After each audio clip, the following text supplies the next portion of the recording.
ఉచిత ఇసుకని ప్రారంభించాం. మరి గత ప్రభుత్వం ఏ స్థాయికి అధ్యక్ష, వీళ్ళేదో చాలా గొప్పగా చెప్పారు అధ్యక్ష. చిన్న పిల్లలకు సంబంధించి పౌష్టికాహారాన్ని అందించే దానికోసం పెట్టి చిక్కి కోడిగుడ్లు పెడితే అధ్యక్ష 3 సంవత్సరాల పాటు వాటికి బిల్లులు చెల్లించకుండా పేమెంట్ పెండింగ్ పెట్టారు అధ్యక్ష. మేము వచ్చిన తర్వాత రిలీజ్ చేశాం అధ్యక్ష. మా నారా లోకేష్ గారు ఇన్సిస్ట్ చేశారు అధ్యక్ష. మేము ఇంకా ఏం జరుగుతోంది అని తెలుసుకునే ప్రయత్నం చేస్తూ ఉండగానే అన్నా లేదు, ఇది చాలా దారుణమైన విషయం, మీరు రిలీజ్ చేయండి, తర్వాత మీరు డిస్కషన్ చేసుకుందరు అంటే మేము రిలీజ్ చేశాం అధ్యక్ష. రోడ్ల మరమ్మతు అధ్యక్ష, మీరు చూశారు అధ్యక్ష, రాష్ట్రంలో రోడ్లు ఏ స్థితిలో ఉన్నాయి.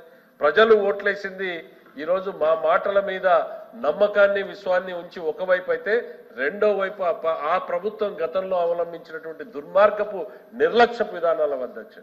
రోడ్లకి మేము వచ్చిన తర్వాత అధ్యక్ష గతంలో చేసిపోయినటువంటి కాంట్రాక్టర్లు ఎవరో కూడా మాకు సంబంధం లేదు అధ్యక్ష.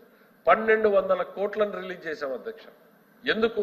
వాళ్ళు బకాయిలు పెట్టిపోతే, కాంట్రాక్టర్లు పని చేయకుండా ఆగిపోతే వ్యవస్థ నడవాలి అనేటువంటి ఉద్దేశంతో వాళ్ళకి రిలీజ్ చేశాం అధ్యక్ష. 1వ తారీఖునే జీతాలు ఇస్తున్నాం అధ్యక్ష.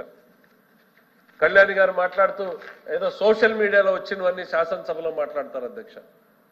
ఖచ్చితంగా ప్రతి నెల 1వ తారీఖున పేమెంట్ స్టార్ట్ చేస్తున్నాం. 1, 2 స్పిల్ ఓవర్ కావచ్చు అధ్యక్ష 2వ తారీఖుకి. దాన్ని కూడా వీళ్ళు వెటకారం చేసేటువంటి ప్రయత్నం వస్తుందంటే మీకు మనస్సాక్షి ఎట్లా వచ్చిందంట. 10వ తారీఖు, 15వ తారీఖు, 18వ తారీఖు కూడా జీతాలు వేసినటువంటి పరిస్థితి గత ప్రభుత్వంలో ఉంది అధ్యక్ష. మేము వీఆర్ కమిటెడ్, సాధ్యమైనంత మేరకు దానికి స్టిక్ ఆన్ కావాలి అని ఒక గైడ్ లైన్స్ పెట్టుకుని మేము పనిచేసుకుంటూ వెళ్తున్నాం అధ్యక్ష.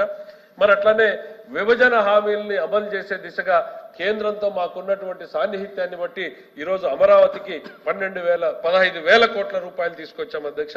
అమరావతికి 12,500 కోట్ల రూపాయలని తీసుకురావడం జరిగింది అధ్యక్ష. దీంతో పాటు కర్నూలు జిల్లా ఓర్వకల్లు, కడపలోని కొప్పర్తి పారిశ్రామిక వాడలకు 25,000 కోట్ల రూపాయల పెట్టుబడులు అధ్యక్ష. దాదాపు 75,000 నుంచి 1,00,000 మందికి ఉద్యోగాల్ని కల్పించేటువంటి ప్రాజెక్టులకు ఆమోదం కల్పించడం జరిగింది అధ్యక్ష. మరి 55,000 కోట్ల రూపాయల విలువైనటువంటి జాతీయ రహదారుల్ని శాంక్షన్ చేయించడం జరిగింది. ఇవన్నీ కేవలం 4 నెలల్లోనే అధ్యక్ష.